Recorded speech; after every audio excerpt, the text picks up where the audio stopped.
하나님 말씀 보도록 하겠습니다. 오늘 하나님 주시는 말씀은 갈라디아서 2장 20절 말씀입니다. 갈라디아서 2장 20절 말씀 제가 봉독하겠습니다. 내가 그리스도와 함께 십자가에 못 박혔나니 그런즉 이제는 내가 사는 것이 아니요 오직 내 안에 그리스도께서 사시는 것이라. 이제 내가 육체 가운데 사는 것은 나를 사랑하사 나를 위하여 자기 자신을 버리신 하나님의 아들을 믿는 믿음 안에 사는 것이라. 아멘. 하나님의 말씀입니다. 네, 오늘 말씀 전해주실 강사님을 제가 소개하려고 합니다. 제가 선한목자교회에 20년에서 한두 해 빠지는 그 시간만큼 사역을 했거든요. 그러니까 진짜 오래 했죠. 부목사로 그렇게 한 교회를 오래 섬기는 일이 흔하지 않은데 뭐 여러 가지 유익함이 많이 있었지만 제가 아주 그렇게 오랜 시간 한 교회를 섬기면서 유익하다고 느끼는 것 중에 아이들의 어린 시절부터 장년이 될 때까지, 청년들이 될 때까지 그 과정을 이렇게 옆에서 지켜볼 수 있었다는 게 저한테는 굉장히 큰 복이에요.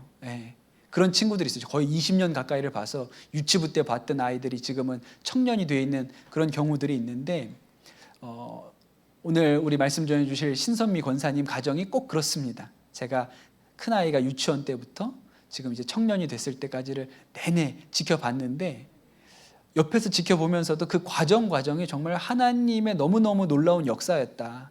그 과정을 옆에서 이렇게 지켜볼 수 있었던 게 저에게도 굉장히 큰 은혜입니다. 그래서 가정에 대해서 말씀 전하면서 꼭 모셔서 뭐 아주 정말 특별한 우리가 무슨 간증 프로그램 기독교 방송에서 그런 사람들이 나오는 게 아니고 우리 주변에도 정말 가정 가운데 하나님이 역사하셔서 이렇게 아름답게 놀랍게 세우시는 일들이 이렇게 일어날 수 있는 거구나 라는 증거로 우리 모든 가정의 소망으로 삼고 싶어서 제가 부탁을 드렸는데 오늘 흔쾌히 오셨습니다. 신선미 권사님이시고요. 선한목자교회 현성민 장로님 아내 되시고 지금 새 아이의 엄마세요. 아이라고 하면 안 되겠네요. 이제 큰아이는 청년이니까 2남 1녀를 두고 있는 어머니세요. 우리 신선미 권사님 나오실 때 큰 박수로 환영하시고 격려해 주시면 좋겠습니다.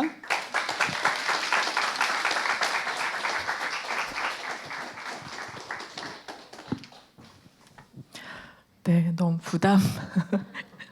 부담을 주셔서 떨리지만 잘 해보겠습니다. 소개해 주신 대로 저는 이제 갓 50이 되었고요. 23살 아들, 20살 딸, 그리고 늦둥이 13살 아들이 있습니다. 이 아름다운 교회로 불러주셔서 감사해요. 사실 불평했어요. 처음에는 목사님 설교하기 싫어서 그러신다고 불평을 했는데 제가 간증을 준비하면서 목사님 말처럼 저희 가정에 역사한 그 놀라운 주님 얼마나 아름다우신지 제가 은혜 받고 이 자리에 섰습니다. 저는 저희 가정을 이렇게 소개하겠습니다. 저희 가정은 부활한 가정입니다.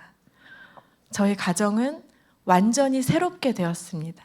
저희 가정은 예수님으로 승리한 가정입니다. 아멘을 아무도 안 하시네요. 아멘 하신 분들은 여러분의 가정도 지금 그렇지요?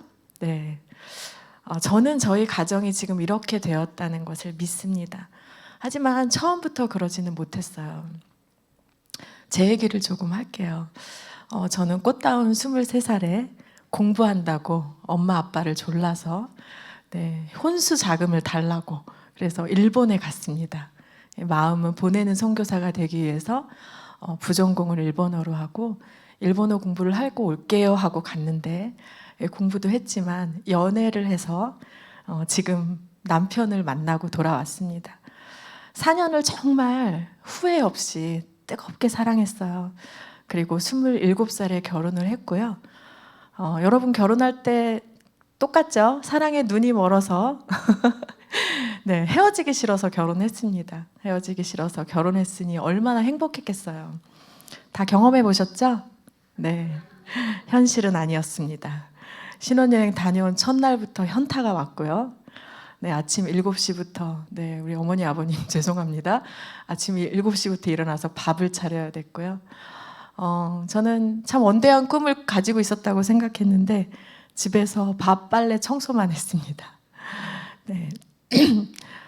많이 울었어요. 그것보다도 제가 대접받고 산다고 생각을 했는데 누구도 저를 대접해주지 않았고 제가 원하는 삶대로 사라지지 않은 그 놓여진 상황에 대해서 불평만 해대고 울었습니다. 저는 어릴 때부터 제가 썩 괜찮은 그리스도인이라고 생각했어요. 저는 교회 안에서 모범적으로 자랐고 중학생 때는 친구들과 학교에서 성경 공부를 했습니다. 고등학교 때는 점심시간을 이용해서 친구들과 예배를 드렸어요. 친한 친구들은 대부분 교회로 나왔습니다. 대학에서는 선교단체에서 훈련받았고요. 제가 아주 특별한 사명과 믿음을 가지고 있다고 생각해서 일본에 갔습니다. 저 되게 잘 자랐죠? 네. 그리고 이제 장로님 아들하고 결혼을 했어요. 또 유명한 교회였거든요. 선한목자 교회 이전에 아주 유명한 목사님 밑에서 있는 장로님 아들. 그래서 믿음의 가정에서 자란 믿음 좋아 보이는 형제와 만나서 결혼했으니까 제 삶은 앞으로도 주님 주신 복으로 평탄하고 부유할 것을 믿어 의심치 않았습니다. 그런데 결혼 3년째부터 상상하지도 못했던 고난이 제게 찾아왔습니다. 부동산 중개사무소를 경영하던 남편이 잘 되던 사업을 더 키운다고 가진 돈을 모두 투자해서 친구와 동업을 시작했는데 때마침 부동산 경기가 침체기로 들어가 버렸고 조급해진 남편은 부모님 때부터 신뢰를 쌓고 자리를 잡아온 사업장을 내버려 두고 투기로 재산을 모은 친구들과 지인들을 따라다녔습니다. 저는 술, 담배 하는 남자는 쳐다도 안 봤어요. 네, 제가 좋다고 결혼하자 그래도 3대째 믿는 남자 아니면 결혼 안 한다고 되게 제가 생각해보면 참 철없고 잘난 척하고 살았던 것 같아요. 그런데 제 남편이 매일 술, 담배에 쩔어 들어왔어요. 겉으로 멀쩡해 보였던 남편의 신앙이 여지없이 무너졌습니다. 돈과 명예, 성공을 쫓아 헤매던 남편은 결국 사업이 계속 바닥을 치자 완전히 망가져 버렸습니다. 저와 평생 관계 없을 것 같았던 가난이 어느새 제 삶 깊숙이 들어왔습니다. 집안 모든 가구에 빨간 딱지가 3번이나 붙었고요. 날마다 빚독촉에 시달렸습니다. 결국 자동차도 넘어가고 집안에 있는 가구와 가전제품이 경매에 낙찰되어 다 늘려나갔습니다. 냉장고 없이 몇 달 살아보신 적 있으세요? 한 8개월 살았던 것 같아요. 가스가 끊겨서 휴대용 가스레인지로 밥을 해먹고 살았어요. 친정과 지인들에게 도움을 받는 것도 한계가 있어서 또 계속 얻어먹고 신세지는 게 자존심 상하고 싫어서 점점 사람들과 멀어지게 됐습니다. 그때 아이들이 참 어렸었는데 간신히 이렇게 쌀을 구하면 밥에 간장만 비벼 먹는 일이 다반사였습니다. 어릴 적부터 주머니가 넉넉해서 남들 대접하는 게 취미였던 제 지갑은 단 1,000원조차 채우기도 힘들었습니다.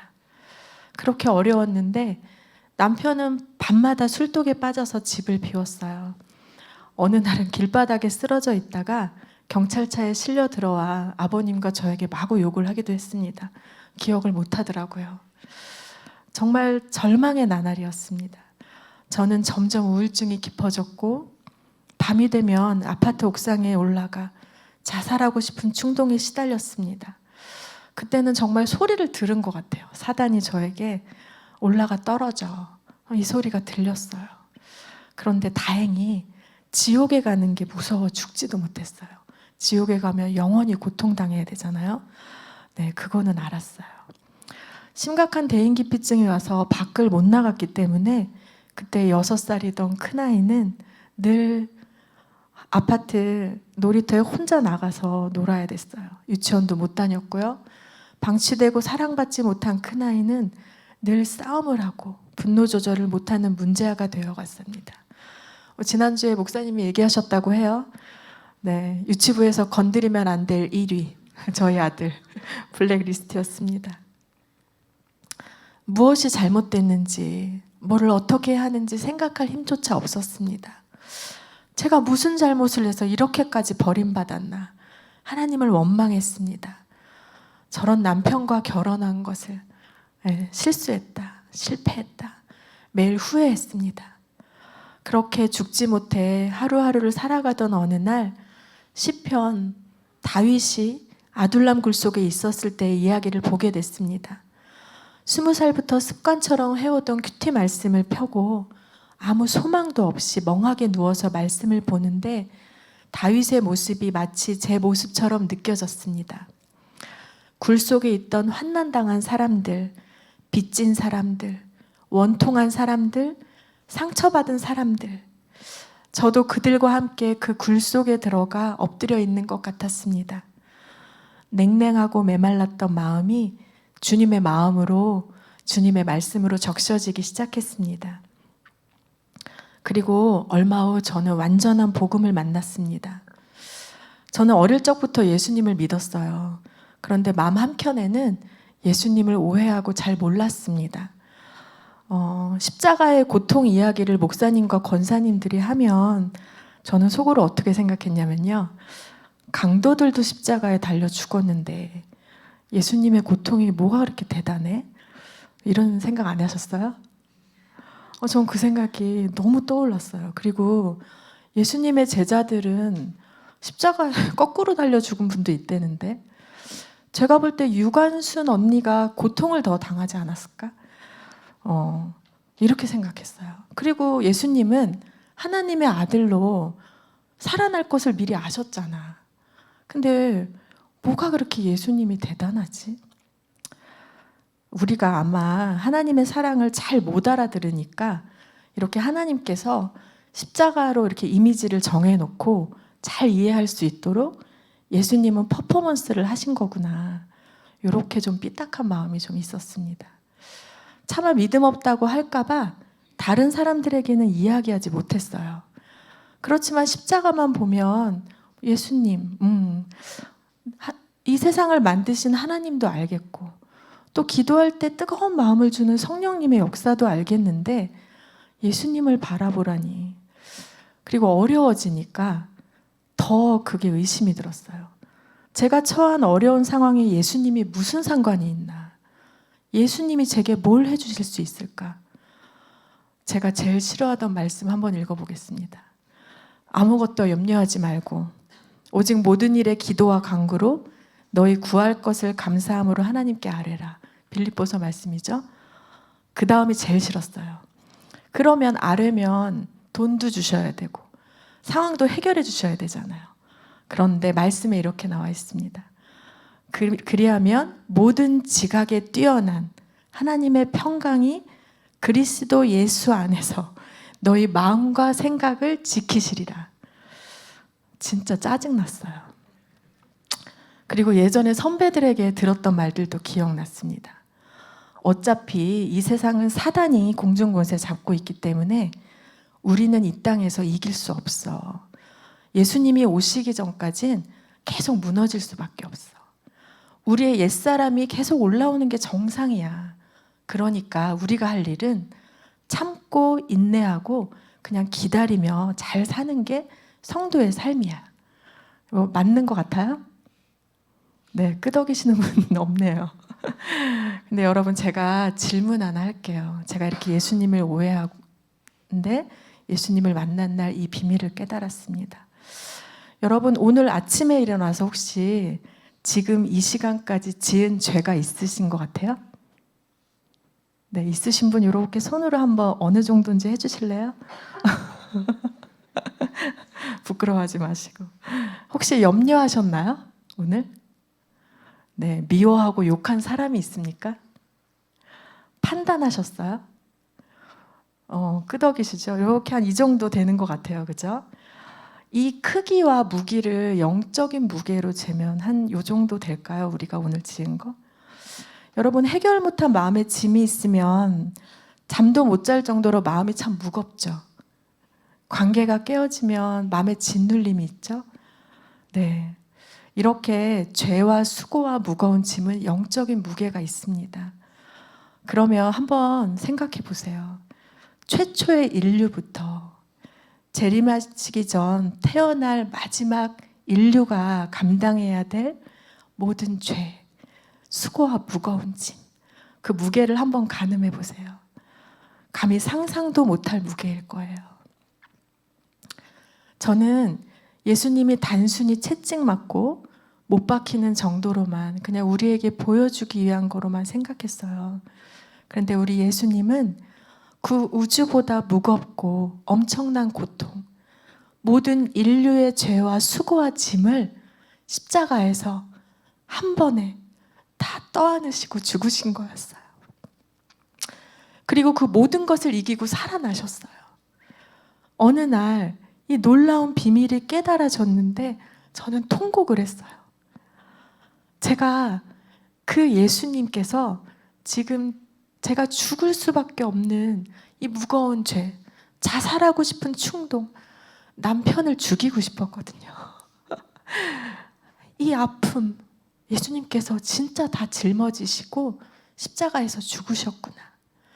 예수님께서 십자가 위에서 내 모든 죄와 수고와 짐과 불안과 염려와 걱정들을 모두 다 짊어지셨고 완전히 승리하셨으니 저도 승리한 자였어요. 모든 어려움과 고통 속에서 이미 나를 건지셨는데 2000년 전에 이미 다 하셨어요. 제가 더 이상 고통스러워할 필요가 없었습니다. 그것이 믿어졌습니다. 고린도후서 5장 17절 말씀입니다. 그런즉 누구든지 그리스도 안에 있으면 새로운 피조물이라. 이전 것은 지나갔으니 보라 새 것이 되었도다. 요한일서 5장 4절 말씀입니다. 무릇 하나님께로부터 난 자마다 세상을 이기느니라. 세상을 이기는 승리는 이것이니 우리의 믿음이라. 복음은 실패한 것이 아니었습니다. 진짜 예수 그리스도 안에서 생각과 마음을 지키면 되는 것이었어요. 완전한 승리였습니다. 저는 이 땅에서 이 땅에 속하지 않은 자처럼 살아가는 하늘나라 백성으로 이긴 자처럼 살 수 있는 자였습니다. 구원받은 것만으로 충분했습니다. 그것을 믿기만 하면 되었습니다. 너무 놀랍지 않나요? 놀라운 정말 비밀이었습니다. 상황은 변한 게 없었어요. 그런데 이 십자가 비밀을 깨닫고 난 저의 인생은 바뀌었습니다. 마음이 담대해지고 용기가 생겼습니다. 재정의 문제가 작게 여겨졌어요. 내 삶은 비참한 삶이 아니었습니다. 주님은 제 인생에 실수하지 않으신 것이 믿어졌습니다. 그리고 속회에서, 일기에서, 모든 모임에서 주님으로 충분하다고 선포했습니다. 그렇게 변하지 않을 것 같던 남편도 두 손 들고 주님께 돌아왔습니다. 남편과 함께 밤낮으로 말씀을 보고 찬양을 하고 교회에 있던 거의 모든 예배와 기도의 자리에 참여했습니다. 상황은 하나도 변한 것이 없는데 제 마음과 생각과 행동이 변했습니다. 제 마음에 가득했던 억울함과 지긋지긋한 가난에 대한 원망, 두려움이 떠나갔습니다. 그것은 정말 말로 다 표현할 수 없는 자유였습니다. 주님께서 나의 모든 실패와 아픔, 절망, 모든 죄, 모든 짐들을 다 짊어지시고 이기셨다는 게 믿어지니 고난 가운데 있어도 충분했습니다. 7평도 안 되는 옥탑에 살고 있었는데요. 어느 날 여전히 내일 먹을 쌀이 없고 교회 갈 차비가 없어도 여호와는 나의 목자시니 내게 부족함이 없으리로다. 이 시편 말씀이 믿어지고 제 삶의 고백이 되었습니다. 할렐루야. 네. 가정에서 남편과 진짜 하나가 되었습니다. 결혼 10년 만에 이루어진 축복이었어요. 하지만 아이들은 아니었어요. 우리는 예수님을 믿고 믿음으로 일어났는데 특히 제가 우울하고 괴로워할 때 상처를 준 큰아들은 점점 방황과 반항이 심해져 갔습니다. 모든 의욕을 잃고 분노만 가득했어요. 거칠고 폭력적이니 학교에서 아이들에게 왕따를 당하고 더욱 자기만의 세계로 들어갔습니다. 중2 때부터는 공부도 다 내려놓고 게임에 미쳐 살았습니다. 혼을 내보기도 했고요. 빌어보기도 하고 제발 정신 차리고 돌아오라고 울기도 했지만 아이의 다친 마음은 차가운 돌 같고 벽 같았습니다. 다 저 때문이었습니다. 제가 육신대로 살고 올라오는 감정, 분노와 혈기로 아이들을 키우고 아들을 사랑하지 못해 상처만 주었던 죄 때문이었습니다. 회개하고 기도했지만 처음에는 아이의 행동에 자꾸 낚이고 넘어갔습니다. 아이의 뒤에서 사단이 속이고 있는 것을 알면서도 계속 보이는 것에 넘어져 같이 분노하고 혈기를 터뜨렸습니다. 저는 가정에서 부모와 자녀가 서로 죽이는 살인을 이해합니다. 제가 밖에서 굉장히 이렇게 우아했거든요. 근데 가정에서 제가 분노와 혈기로 얼마나 악해질 수 있는지 경험을 했어요. 저희 남편도 마찬가지였습니다. 우리는 복음을 만나고 완전한 승리를 선포했지만 아이와 관계는 다시 예전 습관으로 돌아갈 때가 많았습니다. 그렇게 낚일 때마다 아이 뒤에 있는 사단은 계속 저를 정죄했습니다. 네가 이러고도 구원받았냐? 거봐라. 너는 실패자야. 너는 승리하지 않았어. 교회 안 다니는 저 앞집 엄마가 너보다 아들을 저 잘 키우잖아. 맞았어요. 교회를 안 다니는 앞집 엄마가 저보다 너무 아이를 우아하게 키우고 있었는데 낙심과 절망이 될 뻔했습니다. 그때 교회에서 가정사역국장을 맡고 있었는데요.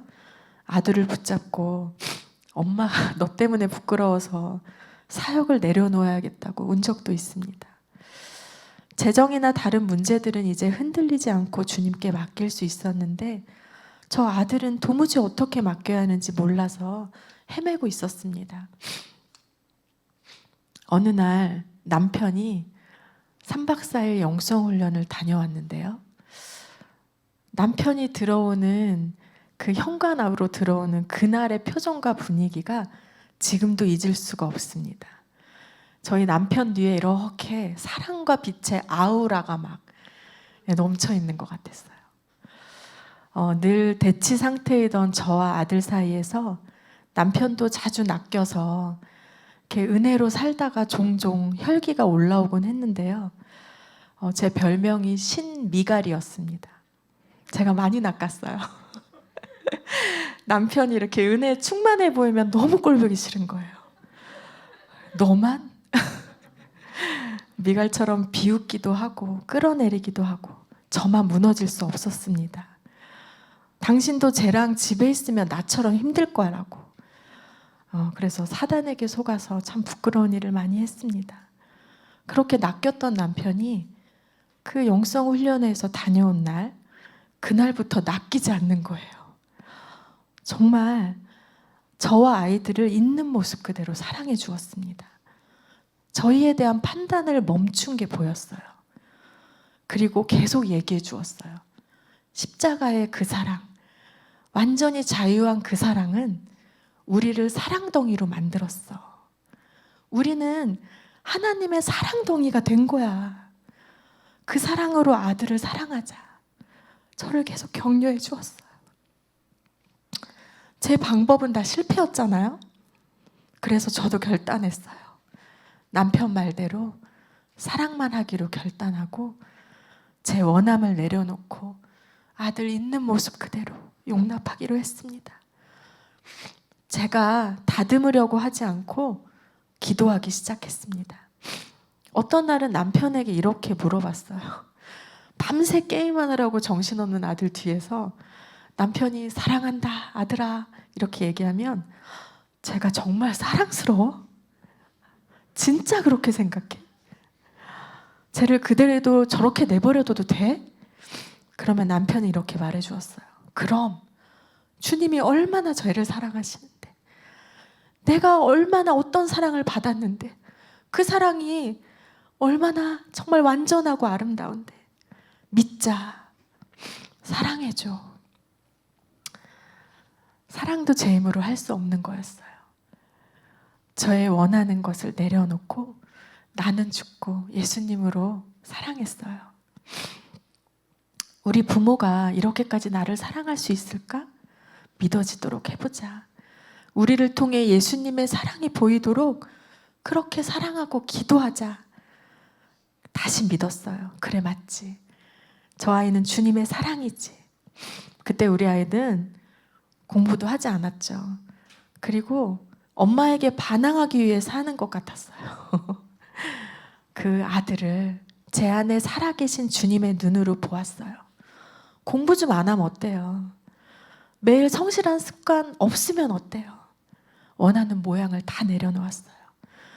어떤 날은 PC방에서 살던 아들에게 우리 가족이 다 가서 햄버거를 사가지고 갔어요. 사랑한다고 말해줬어요. 여기 놀라지 않네요. 청소년국에서 이간증을 했더니 아이들이 아주 기염을 토했어요. 네, 저 같은 엄마를 만나지 않았더라면 저 아이 인생이 빛났을 텐데 미안했어요. 그런데 하나님은 저를 어떻게 위로해 주셨냐면요. 괜찮아. 너로 인해 생긴 모든 얼룩과 실패 내가 다 지워줄 거야. 걱정 말고 따라와. 그저 사랑만 해줘. 나는 얼룩을 지우는 전문가란다. 이렇게 말씀해 주셨어요. 저는 이 말씀을 믿었어요. 그래서 믿고 계속 사랑했어요. 제 원함을 내려놓고 주님의 사랑으로 사랑하고 용납하고 존재 자체로 감사했어요. 저 아들이 저렇게 게임만 하다가 폐인이 되고 노숙자가 될지라도 아멘이었어요. 주님이 주인 되어 주실 것을 믿고 그냥 나아갔어요. 그래도 하루하루 아들을 보는 게 쉽지 않았어요. 좁은 집이었는데요. 매일 게임만 하고 거친 욕설이 언제 튀어나올지 몰라 동생들과 마음을 늘 졸였고, 또 하고 싶은 것이 생겼다고 고등학교를 자퇴하고 열심히 살겠다더니 막상 자퇴하고 나서는 게임하는 시간이 점점 더 늘어나가는 것을 봤어야 됐어요. 학교에 나갔을 땐 보지 않았잖아요. 자퇴하니까 하루 종일 집에 있었죠.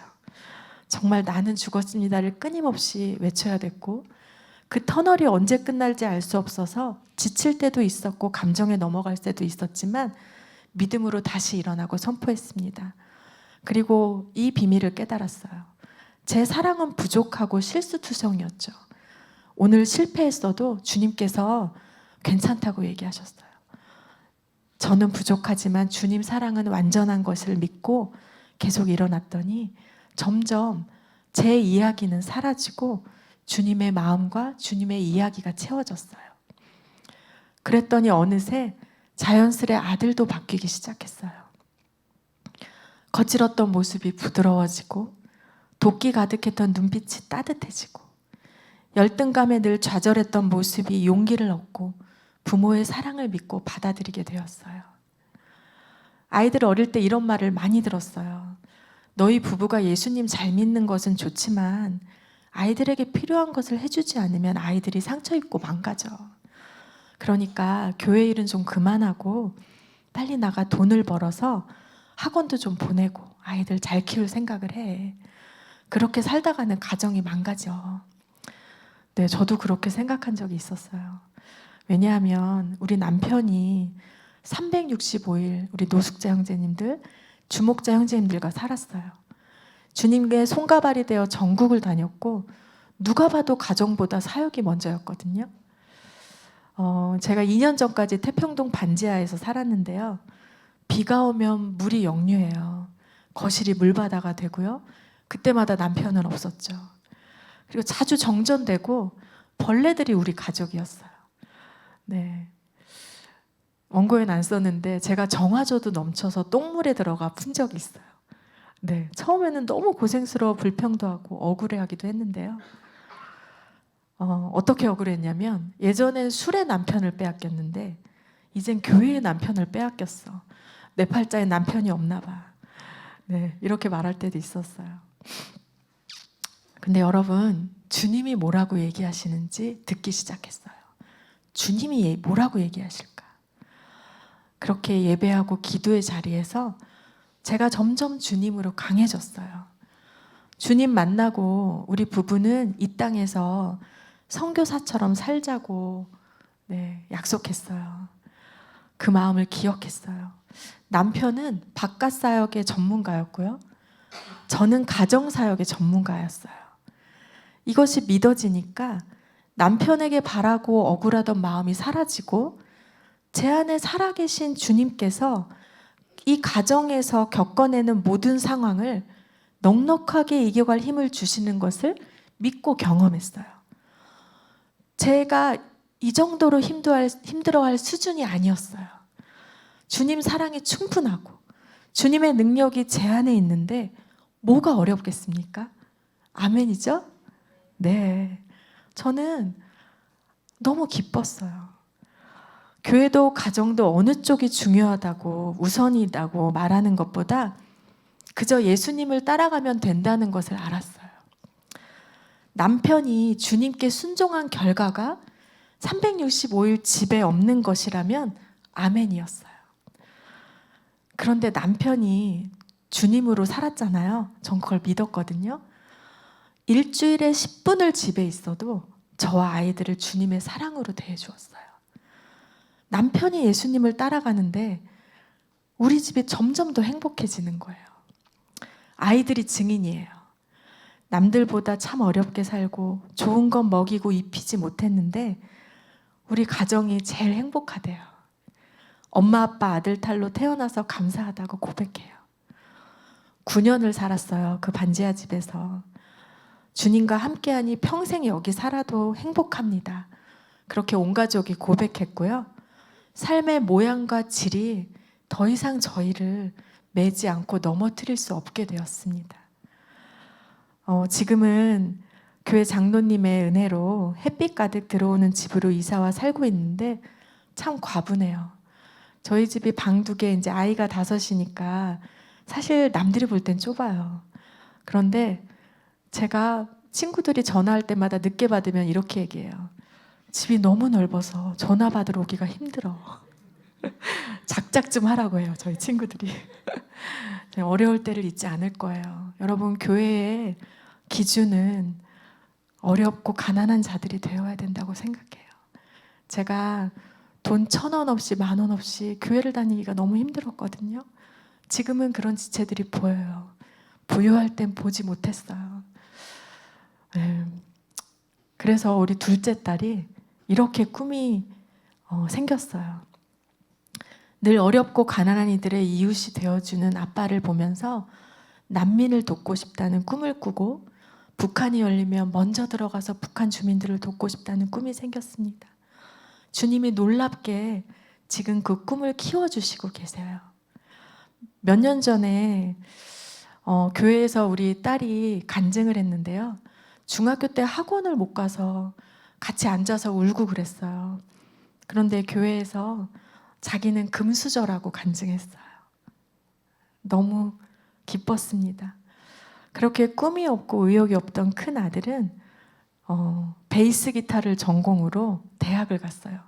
이것은 우리 교회 전 교인의 기쁨이 되었습니다. 네, 아들들로 울고 있는 지체들 많죠? 네, 그 엄마들에게 저희 아들은 희망입니다. 네, 앞으로 사람들을 행복하게 하는 음악을 만들 거예요. 여전히 게임은 하고 있어요. 교회 찬양 반주팀에서 섬기고 있지만 아직 반주할 때만 교회 가요. 말씀 시간에 졸리대요. 네. 그래도 얼마나 그렇게 사랑스러운지요. 아직 믿음도 삶의 습관도 불완전한 모습이 많은 아이들이지만 저도 그렇죠. 사랑스러워요. 존재 자체로 사랑스럽습니다. 우리 아이들뿐이 아니라 모든 자녀들이 사랑스럽습니다. 그들의 어떠함 때문이 아니라 주님이 너희가 사랑이라고 얘기해 주시기 때문입니다. 이 자녀들이 황폐하고 메마른 세대를 부흥의 세대로 일으킬 거예요. 주님의 완전한 사랑받은 우리 아이들이 이 사랑을 가득 흘려보내고 생명을 살리고 일으킬 것입니다. 어렵고 힘든 길, 남이 가지 않은 길을 주님 따라가는 그리스도의 남은 고난을 채우며 주님의 길을 예비하는 용사들이 될 거예요. 우리는 믿고 사랑하고 기도만 하면 됩니다. 이루시는 일은 주님이십니다. 저희 가정은 교회의 사랑을 많이 받았습니다. 예배와 말씀에서 정말 그대로 살아내라고 너무 건강하고 복음적인 말씀으로 제가 살았고요. 그리고 교회 지체들을 통해서 어려울 때마다 중보 기도를 받았습니다. 그리고 지체들을 통해서 먹이고 입히시는 하나님을 경험했어요. 사랑에 빚진 자들입니다. 저희 가정은 여전히 가진 것도 없고요. 배운 것도 없어요. 그리고 저는 그렇게 부지런히 매일 말씀을 먹이고 가정 예배를 드릴 수 있는 엄마가 아니에요. 제 안에 있는 능력은 없습니다. 그냥 믿고 주님을 바라보고 계속 나아가는 것입니다. 저희는 그렇게 사랑으로 빚진 자이기 때문에 어려운 교우들과 이웃을 집에 초대해 먹이고 그들의 집을 찾아가 위로하고 함께 기도하는 일을 계속하고 있습니다. 관계가 깨어진 가정들, 재정이 어려워 낙심한 가정들, 믿는다고 하면서도 전혀 그리스도인답게 살아가지 못하며 답답해하는 가정들, 죽을 것 같은 극심한 고통 속에 신음하는 가정과 지체들이 너무 많습니다. 저와 저희 가정이 경험했던 실패와 낙심과 좌절과 고난이 은혜의 재료가 되고 있습니다. 그 실패와 낙심과 좌절과 고난 가운데서 경험했던 하나님의 사랑과 은혜를 함께 나누며 살아가고 있습니다. 하나님이 살아계십니다. 하나님이 여전히 우리와 함께 하시고 우리를 사랑하십니다. 포기하지 마세요. 함께 주님을 바라봅시다. 이렇게 격려할 때 그들 가운데 기쁨이 살아나고 감사가 회복되는 것을 봅니다. 우리 안에 넘치는 기쁨은 이루 말할 수가 없습니다. 모두 주님의 역사입니다. 사랑하는 성도 여러분, 성령님께서 저와 여러분의 가정을 더욱 새롭게 하시고 화목게 하실 것입니다. 하나님은 살아계세요. 역사하고 계십니다. 우리 안에 계신 주 예수 그리스도, 우리와 하나가 되어주신 주 예수 그리스도께서 그 능력이십니다. 우리 가정과 교회를 통해 이 땅의 다음 세대들과 나라와 민족과 열방이 주님 나라로 가득 찰 것입니다. 믿고 누리시기를 축복합니다. 사랑합니다. 감사합니다.